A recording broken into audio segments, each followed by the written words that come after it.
Good morning, meteorologist Anthony Yanez here with what we can expect this Thursday all the way through the weekend. Today's the day we're going to be tracking some storms that do give us a severe weather threat as well as a street flooding threat. It starts this afternoon. You can see at 2 o'clock all the way through about 8 o'clock. We're going to be tracking these storms and temperatures as they slide from the upper 80s into the 70s as we head toward late this evening. So here's what's going on with our weather pattern. We're starting out with a little bit of light rain in our northern cities already, and even a flash flood advisory off here. And so what's going to happen is these are going to mostly stay in place and then fall apart. You can see how really the intensity from this area is really starting to die out. So this is what's called a prefrontal trough. The actual front is up here in North Texas. So there's two areas. This is what's going to bring in a little light rain for our northern cities this morning. It's actually heavy right now off here a little closer to Livingston. And then this front is what's going to bring in the afternoon thunderstorms. So just notice how these showers stick around all the way through about 9 o'clock, bringing a little sprinkle here for that early ride into work for some of us. It's just not much coverage, as you can see.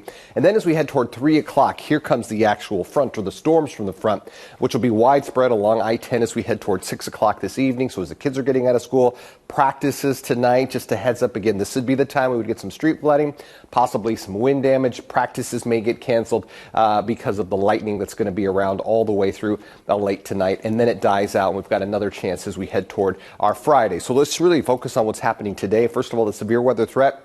And that would be from damaging winds, straight line winds, really from a line from Schulenburg out to Galveston up to the north. So almost all of us in southeast Texas have this threat, with the exception off to the southwest. The flood risk today, where we could see a range of anywhere from 1 inch to 4 inches, is really pretty much all of southeast Texas. Again, the exception is off to the southwest. We also have a flood risk for tomorrow, so just a heads up. I don't think it's going to be as widespread rain, but some of the cells that develop can again bring some street flooding. So here's what it looks like on our extended 10-day forecast. After today, 98 degrees, the storms move through, and then the temperatures take a while to rebound. Notice the lower 90s to start the weekend, and then we head into the mid 90s for the early part of next week.